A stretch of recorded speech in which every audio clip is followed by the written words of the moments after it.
మన నియోజకవర్గం దాన్ని సగర్వంగా మీ అందరి ముందు తెలియజేసుకుంటున్నాం సార్. అలాగే సార్ ఇప్పుడే బస్సులో అడిగారు, శ్రీనివాసపురం రిజర్వాయర్కు ఎంత డబ్బు ఖర్చు పెడితే నీళ్లు వస్తాయంటే, సార్ ఈ శ్రీనివాసపురం రిజర్వాయర్ గల్లా 25,000 ఎకరాలకు ఆయకట్టి వచ్చి సార్ అంటే అప్పుడే కలెక్టర్ గారికి చెప్పడం జరిగింది. అలాగే వెలుగిల్లు ప్రాజెక్టు వల్ల ఎన్ని ఎకరాలకు నీళ్లు ఇవ్వచ్చంటే ఇన్ని ఎకరాలకు ఇవ్వాలంటే అన్ని చెరువులు నింపాలని సార్ ఆదేశాలు ఇవ్వడం జరిగింది. ఇలాగా మన నియోజకవర్గంలో ప్రతి ఒక్క పని అనుక్షణం గౌరవ ముఖ్యమంత్రి గారి నేతృత్వంలో జరుగుతూ ఉంది. గత 30 సంవత్సరాల నుంచి రాయచోటి గవర్నమెంట్ హాస్పిటల్లో 100 పడకల హాస్పిటల్ ఉంటే మన ప్రభుత్వం వస్తానంటే 50 పడకలు పెంచి 150 పడకలు చేసిన ఘనత కూడా మన గౌరవ ముఖ్యమంత్రి చంద్రబాబు నాయుడు గారికి దక్కుతుంది.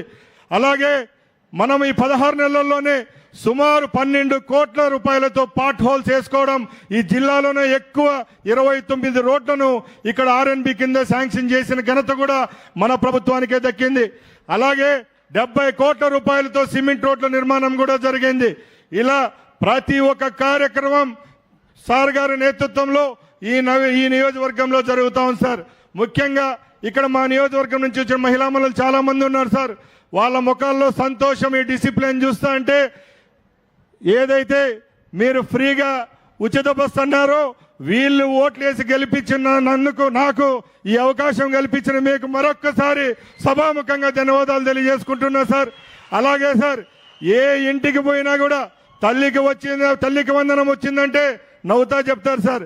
ఏ ఇంటికి పోయినా మీకు అన్నదాత సుఖీభవ స్కీమ్ వచ్చిందంటే దానికి ready. 4,000 pension, 6,000 pension, 10,000 pension, 15,000 pension. ఎక్కడ చూసినా మన ప్రభుత్వం ఏర్పాటైన తర్వాత చాలా సంతోషంగా ఏవైతే కార్యక్రమాలు చేపట్టాలనుకున్నామో అవన్నీ అన్నదాత సుఖీభవ స్కీమ్ వచ్చిందంటే దానికి రెడీ. 4,000 పెన్షన్, 6,000 పెన్షన్, 10,000 పెన్షన్, 15 ఏ చెరువు ఉంది, ఏ ప్రాజెక్ట్ ఉంది, వెలుగుళ్ళు ప్రాజెక్టుకి ఎవరు శంకుస్థాపన చేశారు, ఎన్ని ఎకరాల కాయకట్టించేది కూడా మాకంటే మీకే ఎక్కువగా తెలుసు సార్. తప్పకుండా మీ ఆదేశాలు ఏదైతే ఇచ్చారో మా ప్రాంతంలో ఉన్న ప్రతి ఒక్క రైతుకు వెలుగుళ్ళు 100 దివాణి ద్వారా మీరు నీరు అందిస్తారని మేమందరం నమ్ముతున్నాం సార్. తప్పకుండా ఇది జరుగుతుంది. మా ప్రజలు ఎప్పుడూ మీకు రుణపడి ఉంటామని తెలియజేసుకుంటున్నా సార్. అలాగే సార్ మాది చాలా వెనుకబడిన ప్రాంతం. మా ప్రాంతంలో నిన్న మీ ఆశీస్సుల వల్ల సుమారు 100 ఎకరాలు ఎంఎస్ఎంఈ పార్కును స్టార్ట్ చేయడం జరిగింది సార్. దానికి కూడా రాయచోటి నియోజకవర్గ ప్రజల ద్వారా మరొక్కసారి ధన్యవాదాలు తెలియజేసుకుంటున్నాం సార్. ముఖ్యంగా తాగునీరు అనేది మాకు చాలా కష్టంగా ఉండేది సార్.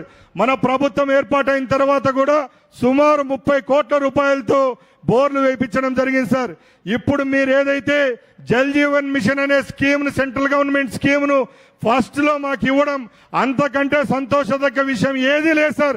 ఒకసారి తప్పట్లు కొట్టండి అంతా.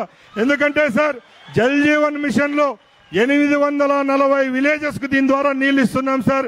ఈ 840 ఇండ్లు ఊర్లకు ఇస్తే మన నియోజకవర్గంలో 100% నీళ్లు వెలుగిళ్ళు అలాగే రోడ్ల మడుగు స్కీమ్ ద్వారా వస్తాయి సార్. మాకు నీటి సమస్య అనేది ఉండదు. తప్పకుండా ఇవన్నీ కార్యక్రమాలు మీ ఆశీస్సుల వల్ల జరుగుతూ ఉన్నాయి సార్. తప్పకుండా ఏదైతే మన కూటమి ప్రభుత్వంలో మన నియోజకవర్గాన్ని ఇంకా ముందుకు తీసుకొని పోయేదానికి మనందరి కృషి ఉండాలి.